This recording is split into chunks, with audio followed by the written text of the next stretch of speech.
Welcome back to Indian sports. তো আমরা একটা নতুন ইন্ডিয়ান ফুটবলের আপডেটস নিয়ে চলে এসেছি। তো ভিডিওটা শুরু করার আগে রেগুলারলি যেটা বলে থাকি, যারা আমার চ্যানেল নতুন আছো প্লিজ চ্যানেলটা সাবস্ক্রাইব করে দাও, এমনি কিন্তু অনেক আপডেটস পাবে। তো চলো ভিডিওটা শুরু করা যাক। তো প্রথমে যেটা দিয়ে শুরু করবো সেটা কিন্তু ফিফা বেস্ট অ্যাওয়ার্ডস। তো কালকে কিন্তু ফিফা বেস্ট প্লেয়ার অ্যাওয়ার্ডস দেওয়া হয়ে গিয়েছে। তো মেন্সদের মধ্যে কিন্তু আবার সেই লিওনেল মেসি, তিনি কিন্তু মেন্স বেস্ট প্লেয়ার অ্যাওয়ার্ড পেয়েছেন।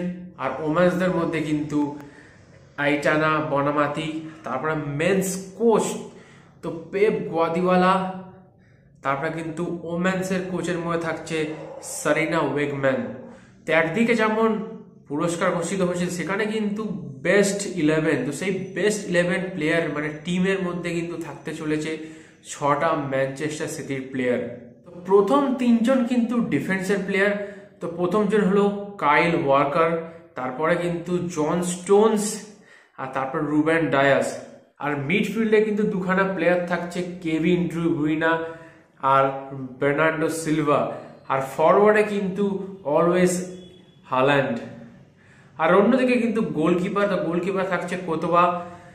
আর মিডফিল্ডারে থাকছে জুড বেলিগান, তিনি কিন্তু রিয়াল মাদ্রিদের প্লেয়ার। তারপরে ফরওয়ার্ড লাইনে কাইলেন এমবাপে পিএসজি, তারপর থাকছে লিওনেল মেসি ইন্টার মায়ামি, আর ভিনিসিয়াস জুনিয়র রিয়াল মাদ্রিদ।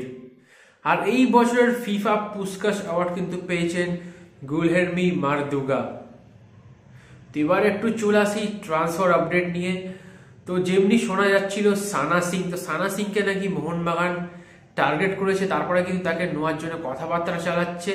তো আজকে কিন্তু এমনই আপডেট বেরিয়েছে যে সানা সিংকে নাকি লোন ডিলে মোহনবাগান নিয়ে নিয়েছে, বাট এটা কিন্তু এখনো অফিসিয়ালি জানা যায়নি। তো জানা গেলেই কিন্তু তোমাদেরকে জানাবো।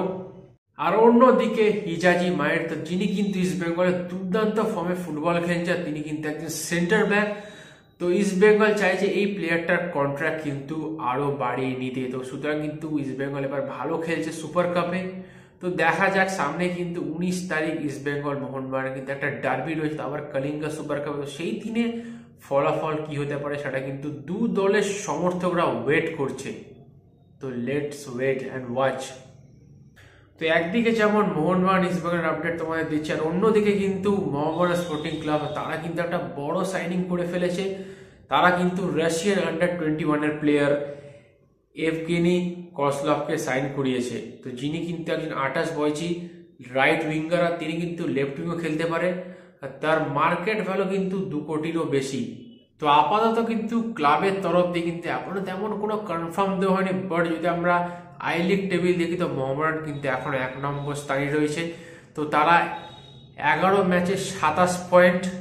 আর অন্যদিকে কিন্তু রিয়াল কাশ্মীর সেকেন্ড পজিশনে রয়েছে। কিন্তু জর্ডান মিলসে, তো তিনি কিন্তু তার ইনস্টাগ্রাম পেজে তার ওয়ার্ম আপ আর জিম সেশনে কিছু ছবি পোস্ট করছেন, সেখানে দেখে বোঝা যাচ্ছে তিনি কিন্তু আস্তে আস্তে রিকভারি প্রসেসে রয়েছে। Kelsey. See you soon, Amago fans. তো সুতরাং কিন্তু এখনো জানা যায়নি যে তিনি কবে ইস্ট বেঙ্গল টিমের সাথে জয়েন করবেন বা মাঠে ফিরবেন। তো আজ কিন্তু ভিডিওটা এতটাই ছিল। তো till then goodbye, have a nice day, enjoy the beautiful game football.